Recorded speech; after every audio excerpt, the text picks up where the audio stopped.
So the company was launched in 2014. Can you talk us through the inception and how the company kind of just went downhill once her brother Eric came on board? Yeah. So at the beginning, it seemed like it was a good idea. Other celebrities were doing this, and it seemed like it was getting off to a good start.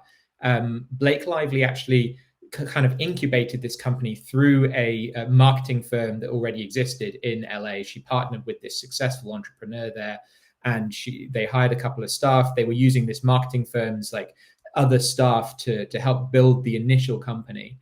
And everything was going fine. It was all professional. They were building the site, all of that stuff.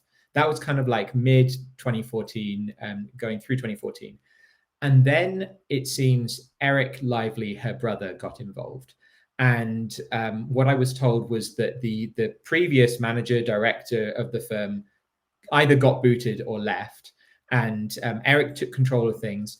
They actually moved the company, the kind of like actual workings of the company, to New York. Firstly, for a while, up to Blake's upstate New York house. There were a couple of staff working out of there for a while, and then it got moved to Eric's apartment, his fifth floor walk up in Lower Manhattan, and that was where things really started to go downhill. So he hired his own kind of handpicked crew of about eight or so people, mostly in their 20s. A lot of them had like good marketing experience working for other like apparel or e-commerce companies, and they were all gathered into this studio apartment where he had a Murphy bed that he would put down when he was going to sleep and then put it back up again. Sometimes he would put it back up again in the morning. And what the staff I spoke to told me was that things really devolved from kind of beginning of 2015 onwards. You had just all of these conflicts with Eric. Do you want to jump in with the question? Yeah, well, I was going to ask how involved, based off of the staffers that you chatted with, was Blake in the company? Because it seemed like she was very much the face of the company.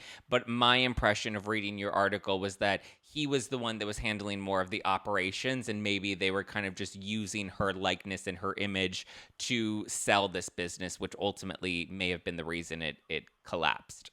Yeah, what I was told by staff was that she was they ran things by her. They would have kind of regular Zoom meetings, or it maybe wasn't Zoom at that time, like a video call meeting, and she would approve products that would go on the websites.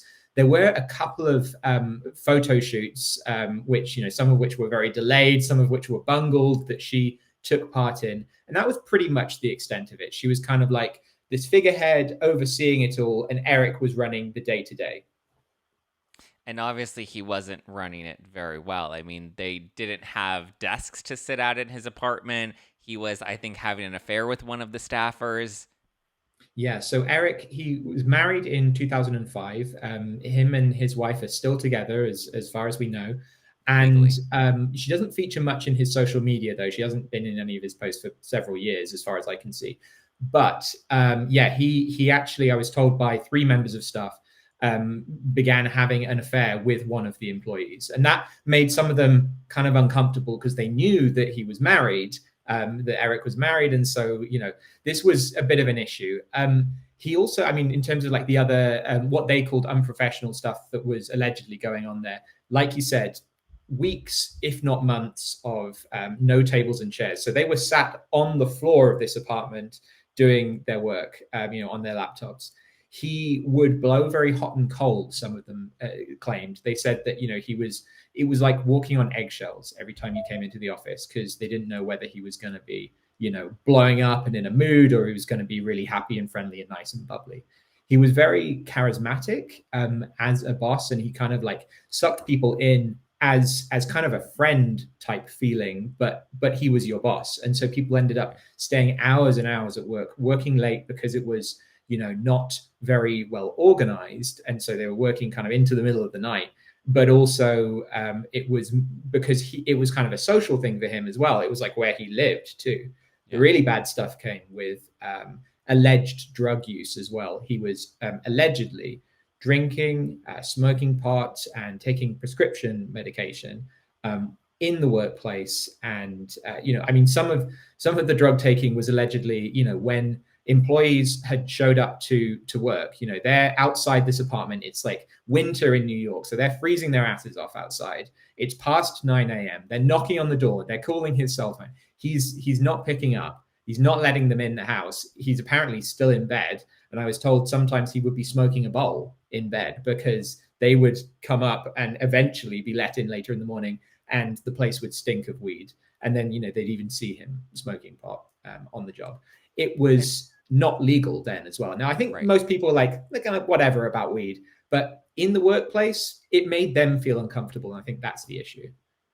So now they did bring concerns to Blake, right? They sat down. Mm. They had their own all hands meeting essentially with her. How did that go? Yeah, so this is where I think it really becomes an issue for Blake, because until now, like as far as I've told the story to you right now, it's like, okay, well, Blake was hands off, and you know, maybe her brother had, you know, didn't run it as he should have. Maybe, you know, some of this stuff was bad and he's to blame, perhaps. But then you have this moment where some of the senior staff decide, okay, we have to take our complaints to Blake and we have to try and get help from her because, you know, we're hitting a brick wall with Eric. So they arrange these meetings with her where she's staying in a hotel in New York. She comes down to visit to Manhattan, and they schedule these meetings. I think at least one of them actually had these meetings where they went in, told her, look, here's all the things that are going wrong at the company. Here's all the things that are causing issues. And as soon as they started talking about Eric, then she shut it down. That's what I was told. They said that she just didn't want to hear any of it, especially not the alleged sexual relationship in the workplace. She did not want to hear about that. And so then she dismissed them. And at that point, that's when some of those employees decided, okay, we've got no other choice. We have to take legal action. And they threatened to sue. It was only then that the company decided to kind of engage with them and respond, when there was this threat of legal action. And they actually settled with some of them, is what I was told by those some of those staffers who worked at the firm. They said, yeah, some of the employees threatened to sue. They got some kind of settlement of up to $300,000, is what I was told, and they were made to sign NDAs because of that. And I think that's part of the reason why this story has not come out until now, is because it's been shut down.